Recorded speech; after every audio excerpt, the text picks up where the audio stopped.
I'm John Heilemann. And I'm Mark Halperin. And I'm Donald Trump. And with all due respect to the campaign trail, this is thick ice.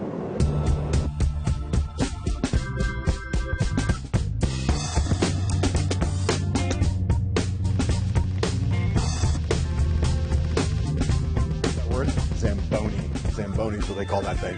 Happy National LP Day, sports fans, and I am not talking about vintage vinyl. I am talking about us. Henceforth, this show will be a long-playing production on every day at this time for 60 instead of the customary 30 minutes. That's right, for the full hour.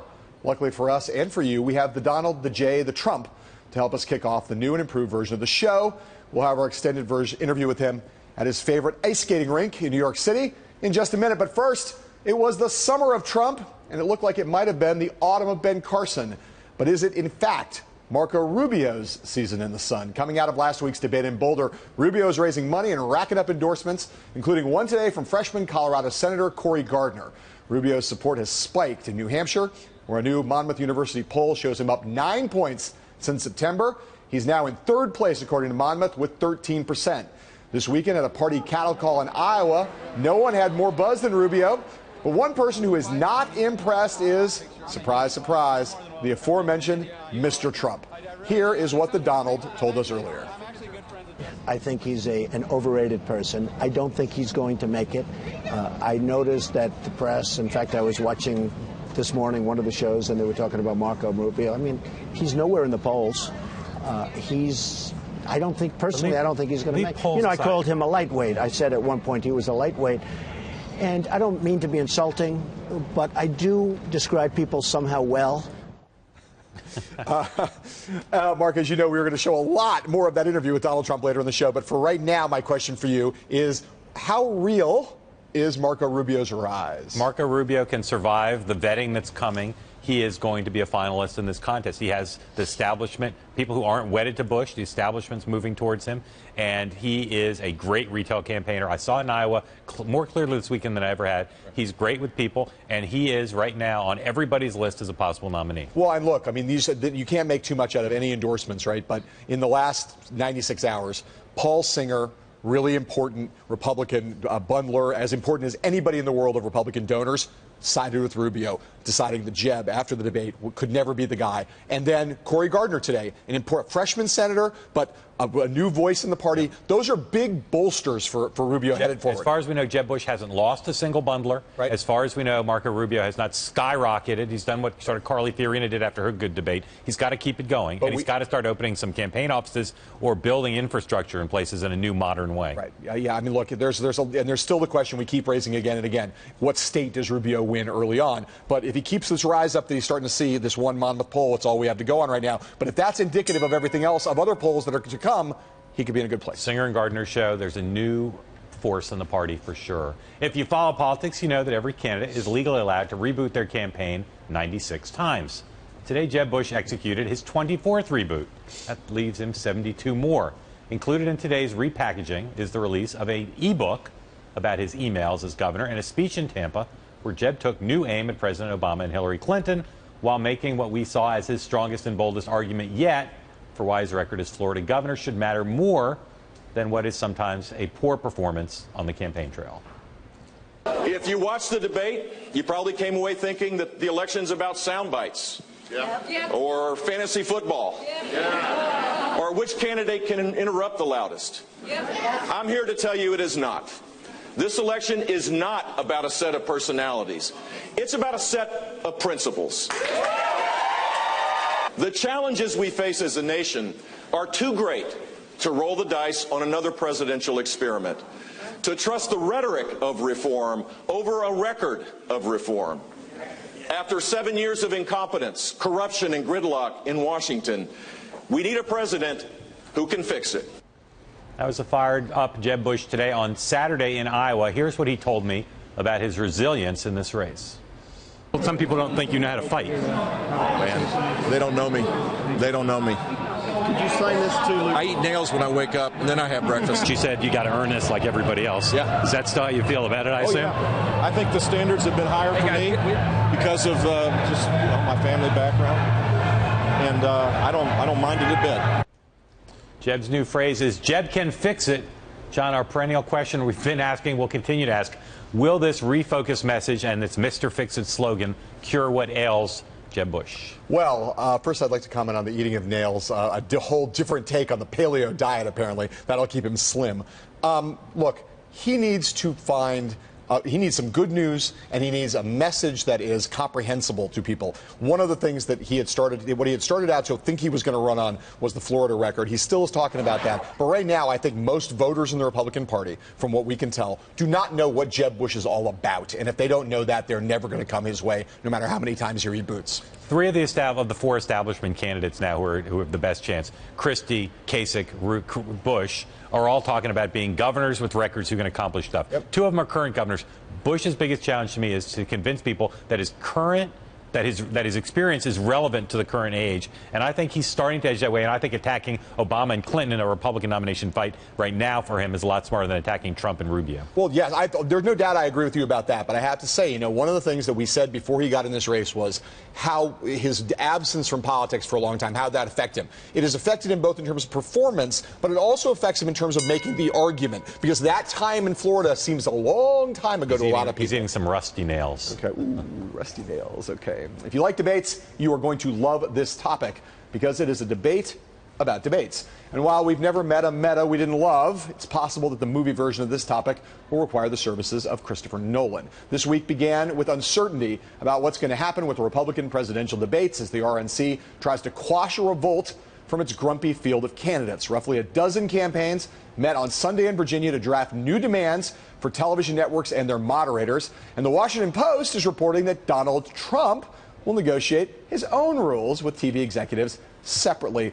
Mark, my question for you at this moment is, will these Republican campaigns get what they want? The most likely to get what they want are Trump and Carson, particularly Trump, because Trump knows full well they can't do the shoe without him. So if he wants something, he's probably going to have a lot of leverage to get it. As he showed with CNBC. That's right. Where he got what he wanted. Yeah. Look, I think one of the problems is that there's no consensus among all these candidates. They all want the temperature in the hall to be 67 degrees or lower. Nobody wants to sweat.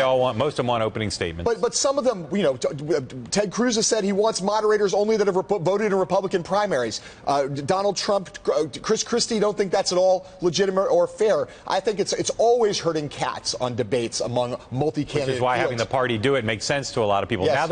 Now that the thing's wide open, I don't really know where it's going to go. But I do know, whatever the final solution is, Trump and Carson are going to have a lot of influence, a lot of say on what happens. And the other big question, of course, is how much the networks are going to, various outlets are going to push back. We don't know that yet. All right, up next, our extended conversation with Donald Trump. More of what he said about Marco Rubio, the situation in Syria, his Saturday Night Live host ship this weekend, and a 30-year-old success story that some say demonstrate why he should be president. Plus, what the other Republican candidates did in Iowa over Halloween when we come back in just 60 seconds.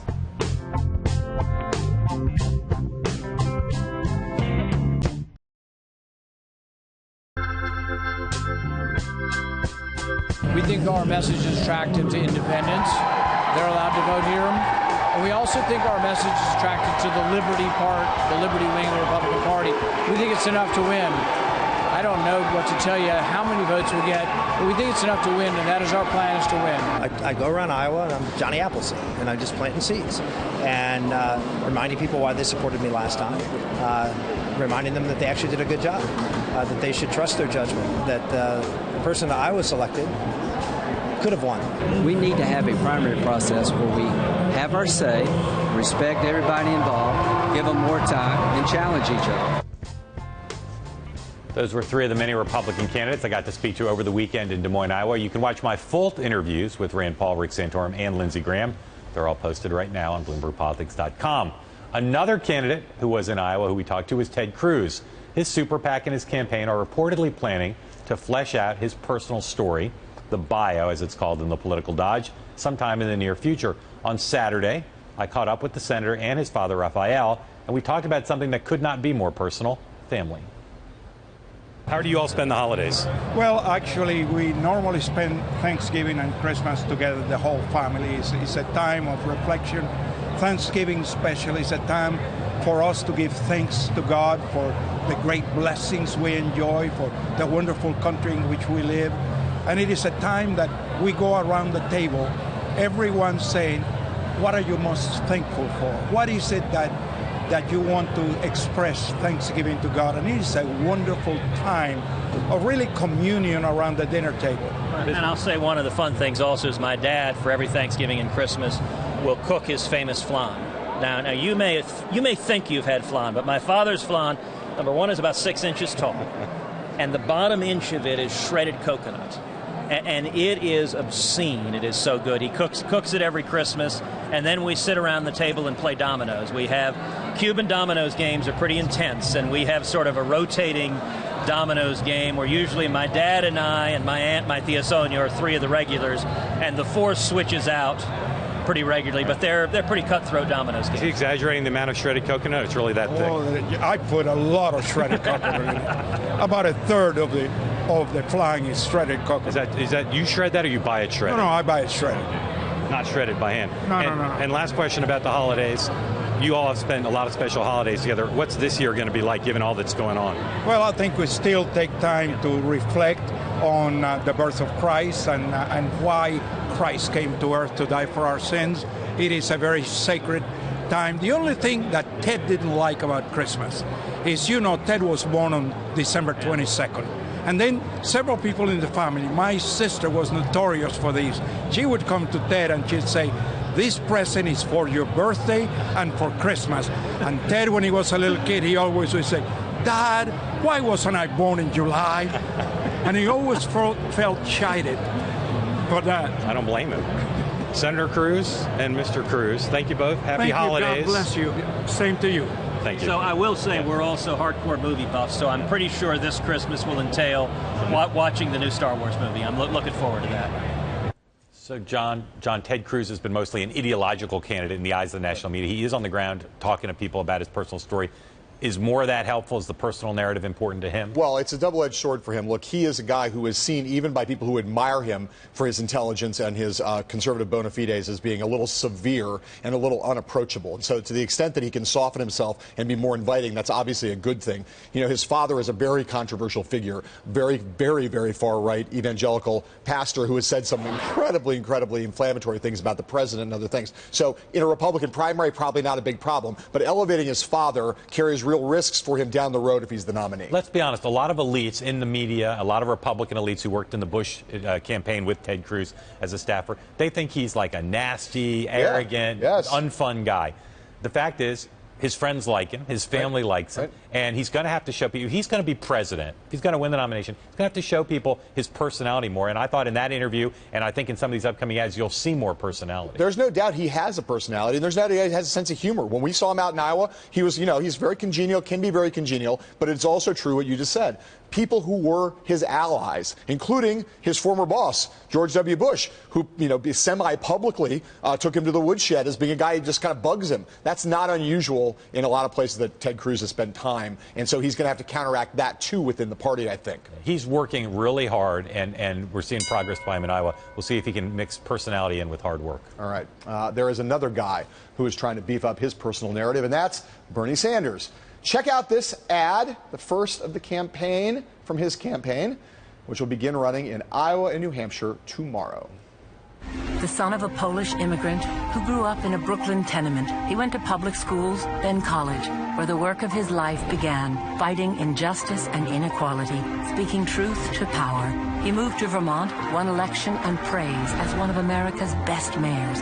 Bernie Sanders, husband, father, grandfather, an honest leader, building a movement with you to give us a future to believe in. Mark, the Sanders campaign says it's going to back up that ad with $2 million on the air. They have plenty of money. They're going to be ramping up their advertising to Hillary Clinton level as we get closer and closer to the Iowa caucuses. My question for you is the same question as with Ted Cruz. How much does the human Bernie matter to Sanders' success? It's totally vital because he's got a more winning personality than lets on. When he's with us, he shows that. I think that's one of the best. One of the best ads I've seen this cycle, and maybe in several cycles. It's a 60-second spot. Great narration, really well-chosen photographs, tells the story, and does the thing that so few candidates do. It links his personal biography with what he cares about, his agenda. Yes, I mean, and that's the key thing, right? The key thing is, as Barack Obama showed back in 2008, how do you tell a story that not just is like all the personal details, but how does your biography marry up to your theory of the case, to the themes of your campaign? Sanders has a very credible merger of those two things that can be brought together. He just has to allow his campaign to do it. He's so reticent about that background. Yeah. He's got to let them do their jobs. Paid media in presidential politics matters, but earned media, free media matters more. Yes. I'll be fascinated to see if they can get him to pick up any of these themes, any of these stories, and just slide them into the stump speech, even just a little bit. There's no humanity in his stump speech at all, no humor, none of those things that we know. There's a little humor. A little bit, but not a lot. It's like it's not humor connected Democratic to his life. Socialist humor. Yeah. He's a guy who he's got to let go a little bit and let that stuff out, because you can't win just by being an ideological avatar. If that ad doesn't move his numbers, his campaign should reconsider whether they should buy any ads, because if that ad can't move numbers, I don't know what can. It's very strong. Yeah. Very, very strong. All right, when we come back, the real Donald Trump talks debates, breakfast bacon, and the ice rink some believe says a lot about his candidacy after this.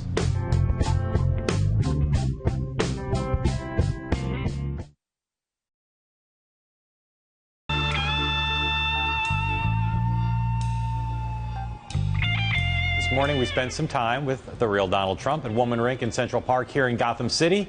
We let him reminisce about his accomplishment with that project in the 1980s. We'll have more on that later. But first, we asked Trump about politics and a tax issue about which we knew he'd have a lot to say: corporate inversions. Corporate inversions, right? You've said this is a serious problem. A tremendous problem. Okay, so you've also argued that bankruptcy laws, you've taken advantage of the bankruptcy laws. I have. Corporations have done that. It's within the law. Many people. You take advantage. How are inversions different from taking advantage of the bankruptcy laws? Well, this is legal. Right. This is companies trying to benefit their shareholders. How is it different? Much different in this way. You can stop it so easily. There's $2.5 trillion out there. At least it could be 4, it could be 5, but $2.5 trillion that they know of. This is money that wants to come back to this country. The corporations want to bring back. They can't bring it back in because of the tax laws. They're so prohibitive, so bad, and so complicated. So they can't bring it. So now what's happening is companies are leaving our country, and you're reading about it. You're seeing Pfizer, you're seeing they're leaving our country and thinking about, massive numbers of companies are thinking about leaving to go out and get that money. Also to get a better tax deal. So that's a lot different. So when you're saying it's a serious problem, what you're saying is the law is the problem, not the company's behavior. It's not bad what Pfizer is doing. No, and there's no way you can stop it really other than lowering the taxes, because right now, John, it's prohibitive to bring that money in. They'd have to pay so much, it'd have to be fools to bring it in. But under my plan, and a couple of others, but nobody even knew about corporate inversion until I brought it. I mean, these other candidates, they don't even know what corporate inversion is. I do know. I really know. You're going to lose hundreds of thousands of jobs to other countries because of corporate inversions. What you're going to do is you're going to lower the taxes, bring the money in, and they're going to use that money to build and do things in the United States. Again, so you're not criticizing Pfizer at all? No, I really am not. Companies like that. It's just about the law. You got to make look. In the old days, you'd leave New York and go down to Florida. Right. Or you'd leave New Jersey and go to Texas to save taxes. Now, because of the way the world is so different, you leave the United States and you go to Ireland and you go to different places in Asia and you go to Europe. I mean, it's a different world, and we have to compete better. Okay. This is a great New York institution. It is. So is Saturday Night Live. You're doing it this week. Right. Nervous, excited. How do you feel about it? Well, I did it like 11 years ago. Yeah. The Apprentice became #1, and they asked me to do it. And I'm just excited about it. I think it's great. We're going to meet with Lorne Michaels today. They're going to come up with some skits, and it's going to be very exciting. I gave you an idea. Pretty good one, right? You going to try that? Yeah, that's a good one. Think about it. I'll think about it. I don't want a royalty, but I'll think about it. So this rink, right, it was once the largest ice rink in the world. Right. Now, there's a lot of rinks bigger than this. Obviously, that was back in the 50s. Well, we have more people. Oh, yeah, they have massive rinks. Yes, well, they have lakes, in all fairness. They have lakes. But we have more people than any other ice rink by far in the world. Wait, do you skate yourself? I don't. Well, what do you do for exercise if it's not ice? Don't ask me. I run for office. This is what I needed. Play golf. Seriously? No, I play golf. I play tennis. I love sports. I don't have much time for exercising, but I do love sports. I've always loved sports. Here's a question I've been wanting to ask you for a while. We almost never get to see you eat. What do you like to eat? What's like Donald Trump's favorite stuff? I love to eat the food we have in here. Really? Like what do they have? I love steak and hamburger and pasta and French fries. All the things we shouldn't be eating is what I love. You're going to need to do some more exercise. I know. I think are you like a normal eater, like 3 meals a day? Pretty much. Yeah. Pretty much. I try. And a lot of times I can't because I'm pretty What's busy. the food you like that you know you shouldn't eat but you just can't resist? Bacon, eggs, steak. I don't know. I hear good and bad. I hear good things. Sometimes they'll come out with a report, steak is great. Then they come out with a report, so you don't know what you're doing. So the bottom line, they don't know what they're doing. So I eat what I like. But it's been, it's been working. How many pieces of bacon would you eat normally in one sitting? Don't ask. Don't ask. Too many. More than 2. Too many. New York's team, the New York Mets, last night lost the World Series to the Kansas City Royals. Is that because the Kansas City Royals are great or because the Mets kind of blew it? Well, they blew it a little bit, but they've really turned out to be a great team, Kansas City. And the Mets had a wonderful season. They've come so far, and they should be proud of themselves. I think Kansas City really had a great winning team. They always seem, and they said during the whole season, they'd come back. I love these comeback people. They would come back. They'd be losing a game in the 9th inning. I think they practically set a record for comebacks. There's something special about that.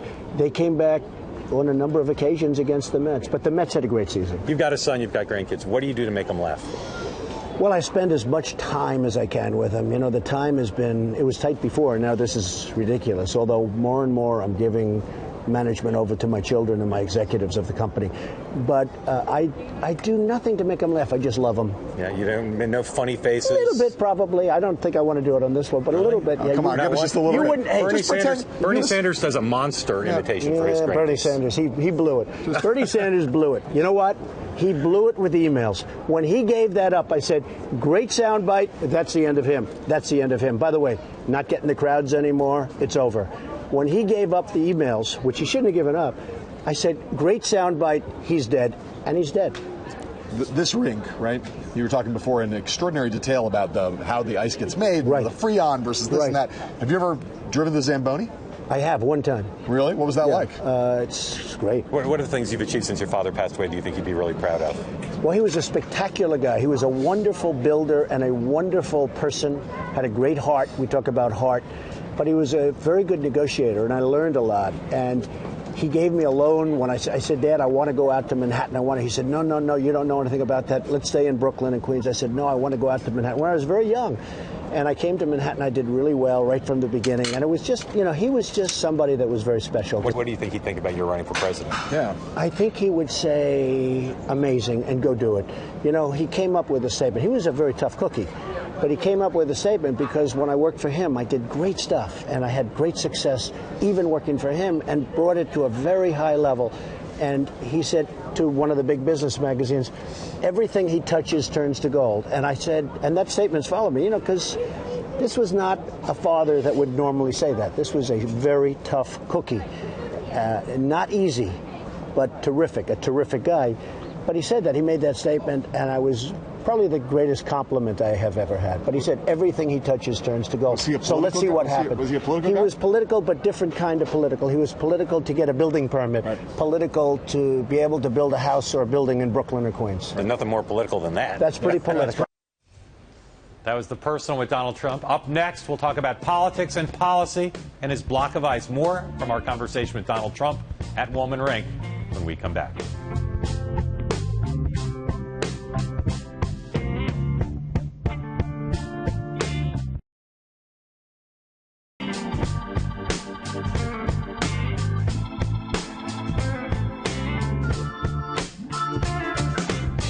Back in the old days, and by that I mean last week, this would be time when we'd be saying sayonara.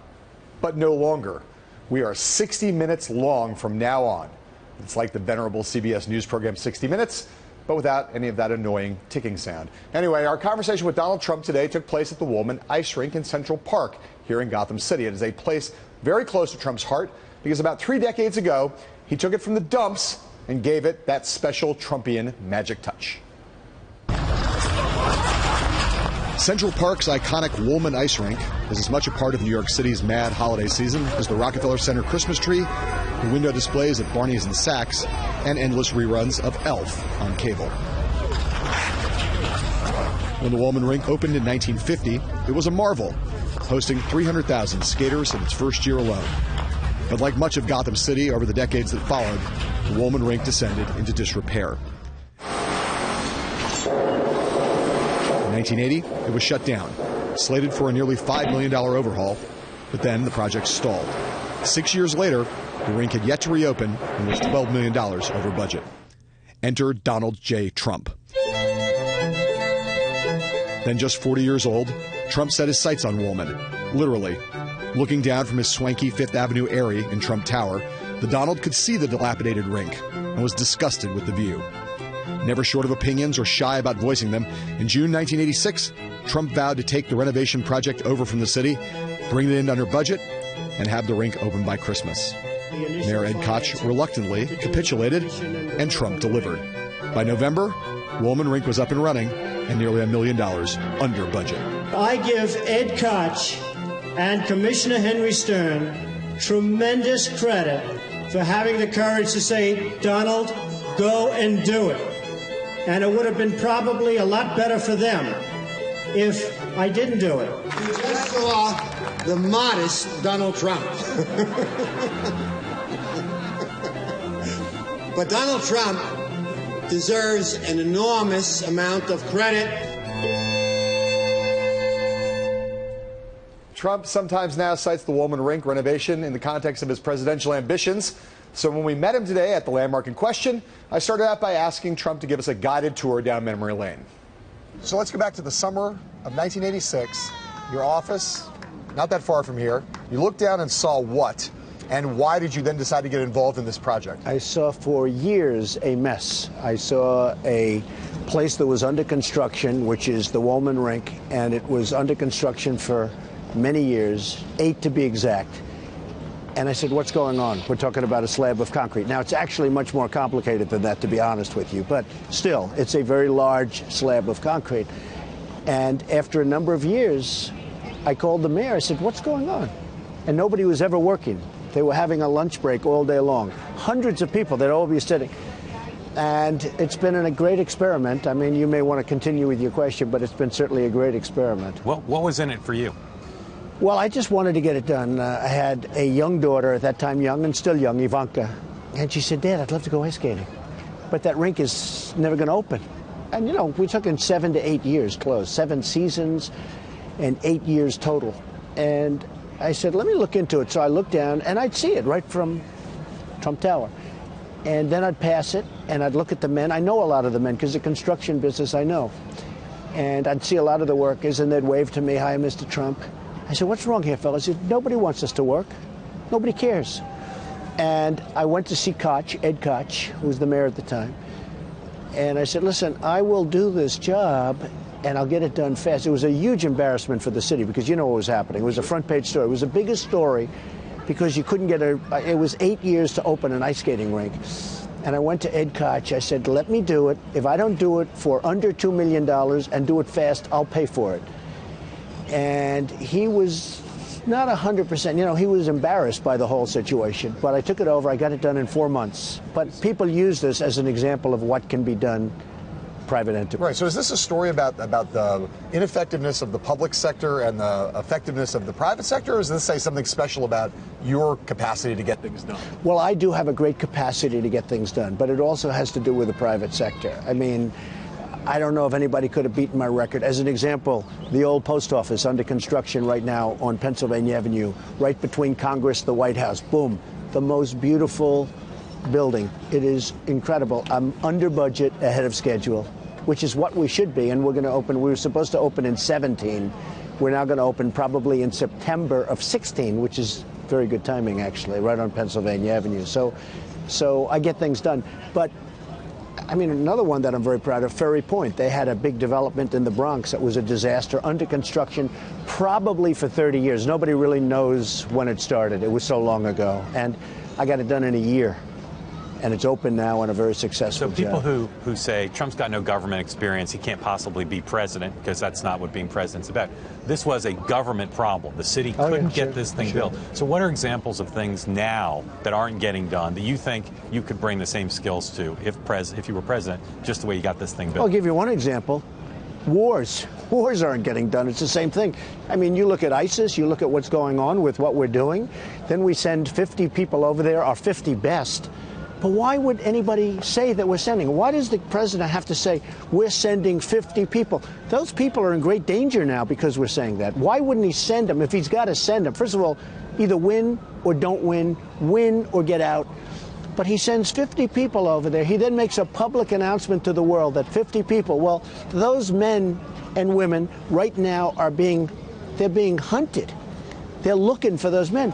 Why does he have to say that he's sending them over? Do you know how dangerous that is? Your critics would say you've just compared building an ice skating rink to stopping wars, and that is all the same. Explain Can I tell you what? Because it has to do with efficiency. It has to do with common sense. It has to do with knowledge.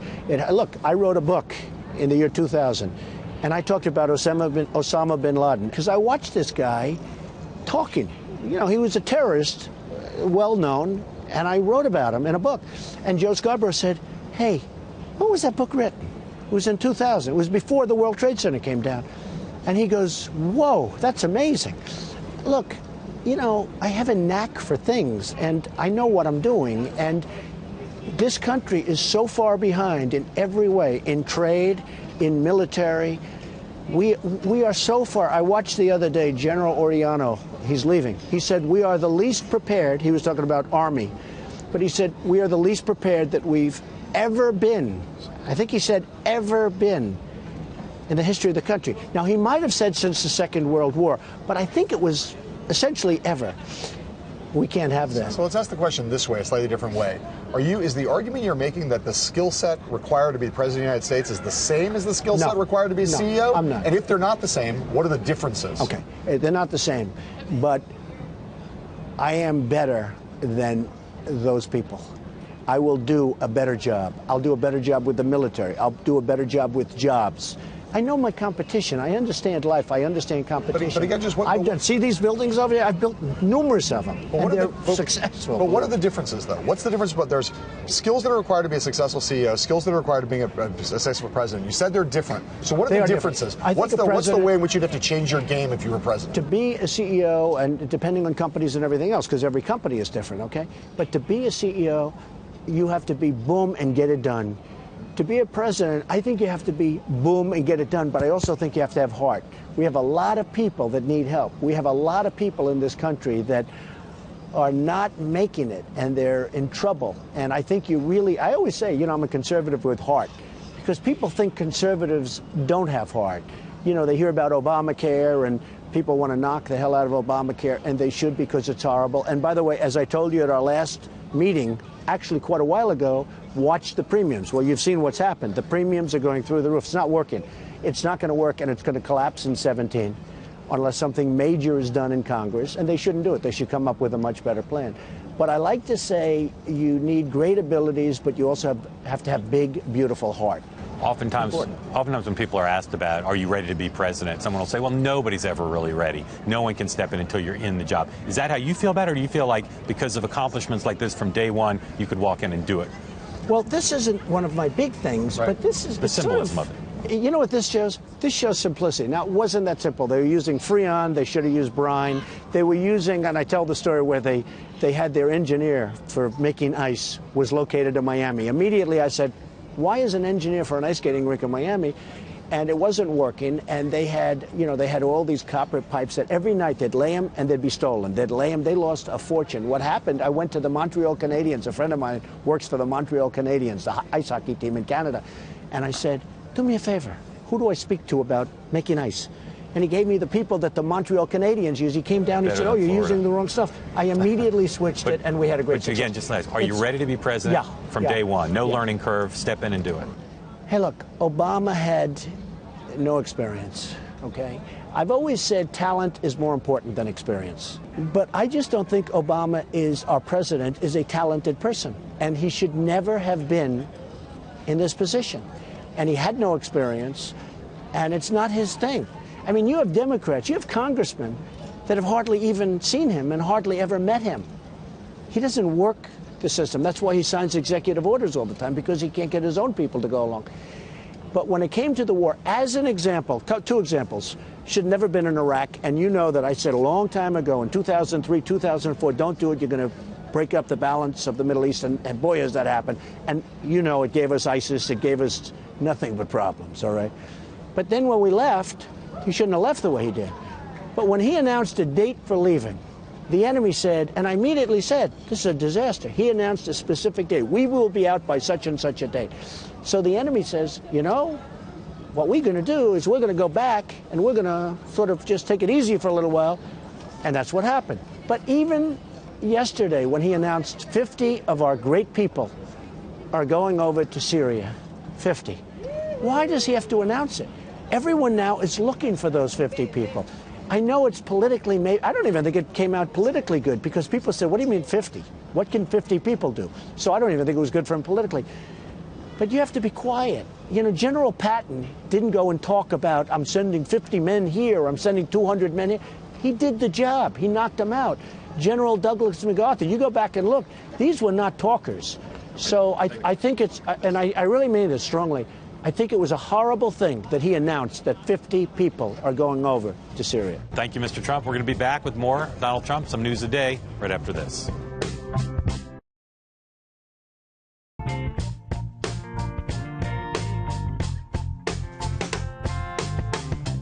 And now, the stirring conclusion of our conversation with Donald Trump in Central Park, where we started at asking him about his rival on the rise, Marco Rubio.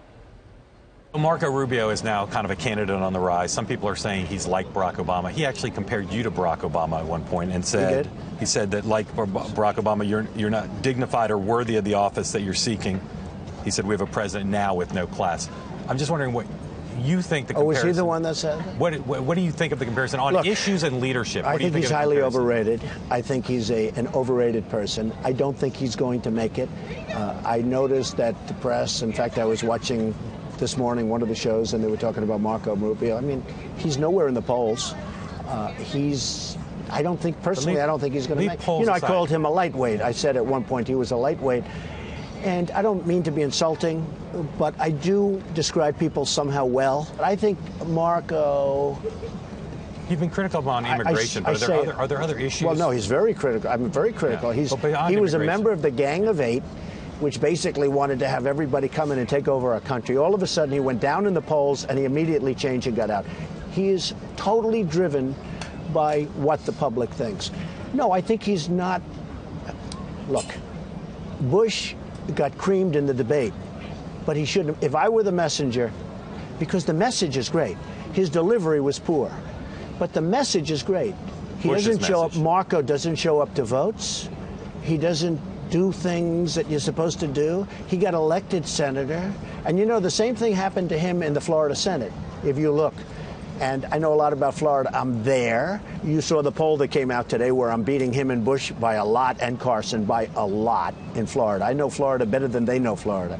So what happens is... But you started him as a state legislator. No, he was in the Senate, and he tried to get the top position or whatever. Tried to get the top. A friend of mine told me, who's there with him. They fought, they got the top position. 2 minutes after he had the top position, he was looking to run for Senate. Then he runs for Senate. Now he wants to be president. I would say, maybe I'm the last person to say this. Relax. Take it easy. Take it easy.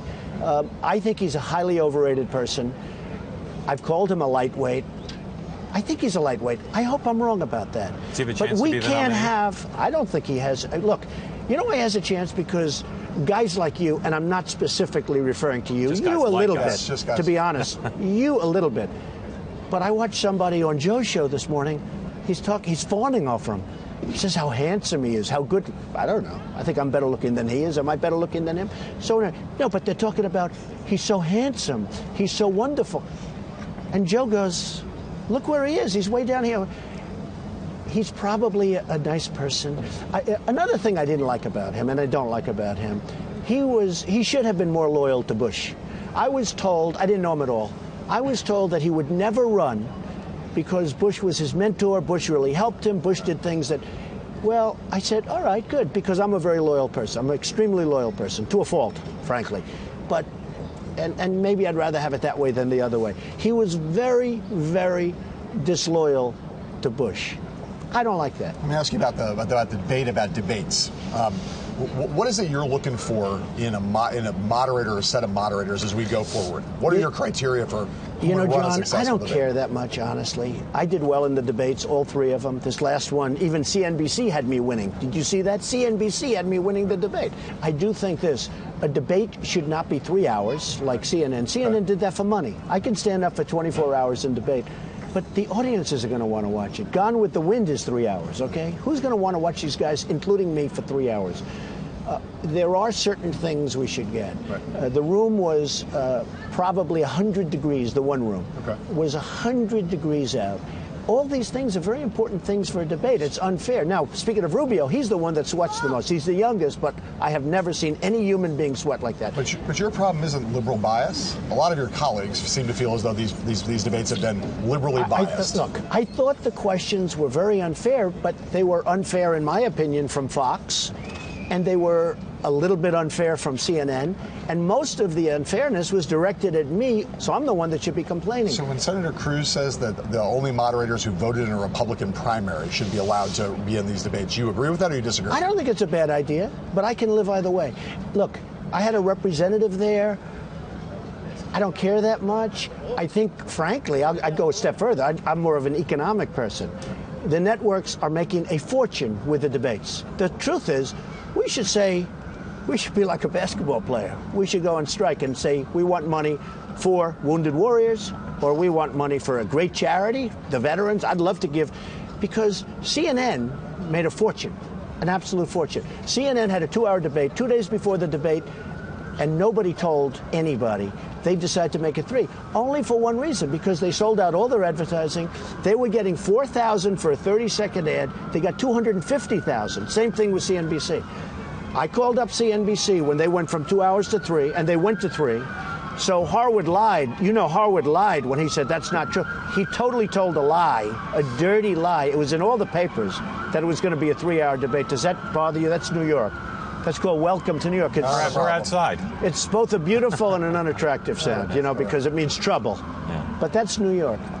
So Harwood lied when he talked about the debate, and he lied bigly. I called up through my people and myself, and within about 3 minutes, I got it down. I was like one of the easy negotiations of all time. More important than moderators or anything else, They're going to have big audiences. Let the money go to charity. We call this the Rink, the Trump bill. Thank you for welcoming us. Thank you very much. Appreciate it. Appreciate it. Thank you, Jim. Actually, I want to give you one of these. Okay, that's fine.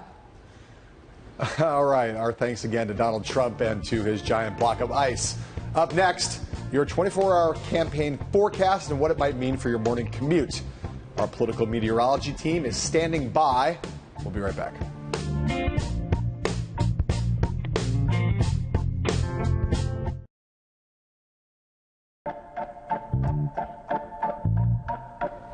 Another busy day out there tomorrow in election land. Let's go live to our 24-hour campaign forecast center. Our chief political meteorologist, Alex Trowbridge, is standing by. Alex, how you feeling today?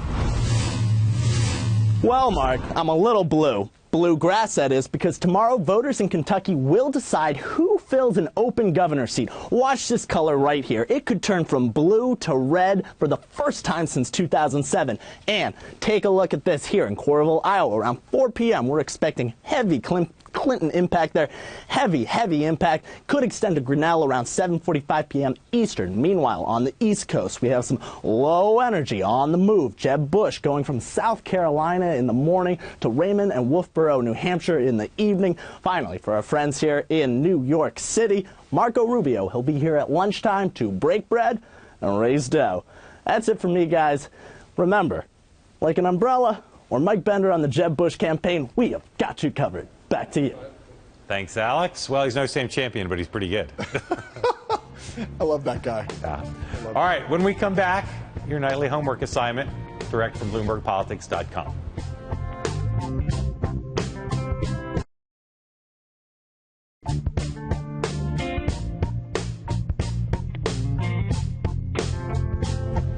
We are on the tube twice a day, now and forevermore, for the full hour at 5 and 8 p.m. We are live 24/7 on BloombergPolitics.com. When you visit the site, make sure you check out our campaign tracker for the latest 2016 updates, along with the terrific story by our own Jen Epstein on the Hillary Clinton Bernie Sanders duel in New Hampshire. On tomorrow's program, we're going to have more of my talk with Ted Cruz from Iowa. We talked all about his new tax plan. It's a flat tax plan, and it's getting a lot of attention. You know who else is on the show tomorrow, I believe? Who else? I believe Stan Greenberg might be with us tomorrow. Big Democratic pollster, worked for the Clintons. Got an important book coming out about the new America and the new politics of the new America. I think I'm looking forward to that conversation, too. Lots of politics tomorrow, more on the debates, more on Marco Rubio, who will be here in New York City, and Donald Trump will be on Good Morning America. Until tomorrow, we'll see you then, 60 minutes every night. Sayonara.